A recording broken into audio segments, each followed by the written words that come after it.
Hormuz കടക്കാനെത്തിയ Indian പതാകയേന്തിയ രണ്ട് കപ്പലുകൾക്കു നേരെ ഇറാന്റെ റവല്യൂഷണറി ഗാർഡ്സ് വെടിയുതിർത്ത സംഭവത്തെക്കുറിച്ച് ഒന്നും അറിയില്ലെന്ന് ഇന്ത്യയിലെ ഇറാന്റെ പരമോന്നത നേതാവിന്റെ പ്രതിനിധി ഡോക്ടർ അബ്ദുൾ മജീദ് ഹക്കീം ഇലാഹി.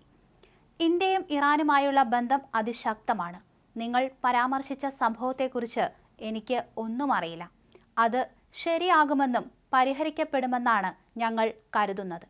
ഇതായിരുന്നു അദ്ദേഹം പ്രതികരിച്ചത്. മേഖലയിൽ ഇനി സംഘർഷമുണ്ടാകാതിരിക്കാനും സമാധാനം നിലനിൽക്കാനുമാണ് ഇറാൻ ആഗ്രഹിക്കുന്നതെന്നും ഇലാഹി പറഞ്ഞു. ഞങ്ങൾ ഈ യുദ്ധം ആഗ്രഹിക്കുന്നില്ല. ഞങ്ങൾക്ക് സമാധാനമാണ് വേണ്ടത്. മറുപക്ഷത്തുള്ളവരും സമാധാനം പിന്തുടരുമെന്നാണ് ഞങ്ങൾ പ്രതീക്ഷിക്കുന്നത്. അതുവഴി പ്രദേശത്ത് സമാധാനമുണ്ടാകുമെന്നാണ് പ്രതീക്ഷിക്കുന്നത്, അദ്ദേഹം പറഞ്ഞു. യുദ്ധഭീതി പുകയുന്നതിനിടെ തന്ത്രപ്രധാനമായ ഹോർമൂസ് കടലിടുക്കിൽ ഇന്ത്യൻ കപ്പലുകൾക്ക് നേരെ ഇറാൻ നാവികസേനയുടെ ആക്രമണമുണ്ടായത് കഴിഞ്ഞ ദിവസമായിരുന്നു. സാമർ ഹെറാൾഡ്, ജഗ് അർണവ് എന്നീ ഇന്ത്യൻ കപ്പലുകൾക്കു നേരെയാണ് ഇറാൻ ഗൺബോട്ടുകൾ വെടിവെപ്പ് നടത്തിയത്. സംഭവത്തിൽ ആർക്കും തന്നെ പരിക്ക് പറ്റിയിട്ടില്ല. അതേസമയം കപ്പലുകൾ യാത്ര പാതി വഴിയിൽ ഉപേക്ഷിച്ച് മടങ്ങേണ്ടതായി വന്നു. ഈ ആക്രമണമുണ്ടായപ്പോൾ ഇന്ത്യൻ കപ്പലുകളിൽ നിന്നുള്ള ശബ്ദരേഖയും പുറത്തു വന്നിരുന്നു.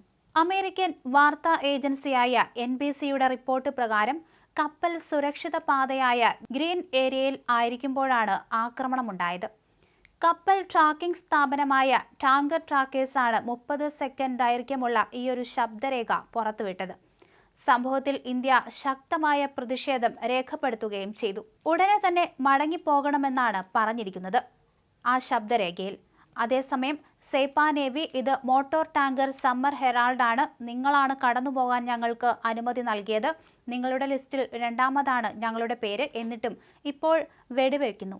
ഞങ്ങളെ മടങ്ങിപ്പോകാൻ അനുവദിക്കൂ എന്ന് ജീവനക്കാരൻ പരിഭ്രാന്തിയോടെ പറയുന്നത് ശബ്ദരേഖയിൽ വ്യക്തമാണ്. എന്തായാലും അതിന് പിന്നാലെയാണ് ഇറാൻ സ്ഥാനപതിയെ വിദേശകാര്യ മന്ത്രാലയം വിളിച്ചു വരുത്തി ആശങ്ക അറിയിച്ചത്.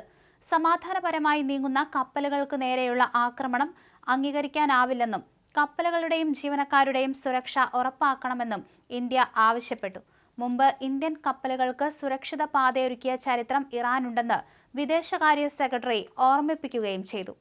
ഇന്ത്യയിലേക്കുള്ള കപ്പലുകളുടെ ഗതാഗതം പുനഃസ്ഥാപിക്കാൻ അടിയന്തര നടപടി വേണമെന്നും ഇന്ത്യ ആവശ്യപ്പെട്ടു. വിഷയം ഗൗരവത്തോടെ കാണുന്നുവെന്നും അധികൃതരെ വിവരം അറിയിക്കാമെന്നും ഇറാൻ സ്ഥാനപതി ഉടൻ തന്നെ മറുപടി നൽകുകയും ചെയ്തു.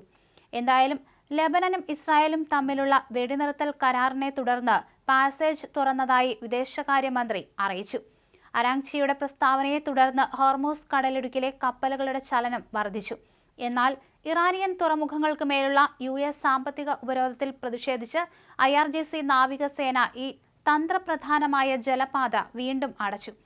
കപ്പലുകൾക്ക് നേരെയുള്ള വെടിവെപ്പ് ഇപ്പോൾ സൂചിപ്പിക്കുന്നത് IRGC കരയിൽ തീരുമാനങ്ങൾ എടുക്കുന്നുണ്ടെന്നാണ്. മുമ്പ് US മധ്യസ്ഥത വഹിച്ച് 10 ദിവസത്തെ വെടിനിർത്തലിനെ തുടർന്ന് 1 ഡസനിലധികം കപ്പലുകൾ സുരക്ഷിതമായി കടലിടുക്കിലൂടെ കടന്നുപോയി. വെടിവെപ്പിനെ തുടർന്ന് ഈ മേഖലയിലുണ്ടായിരുന്ന മറ്റ് 5 ഇന്ത്യൻ കപ്പലുകൾ യാത്ര അവസാനിപ്പിച്ച് സുരക്ഷിത സ്ഥാനങ്ങളിലേക്ക് മാറിയിരിക്കുകയാണ്.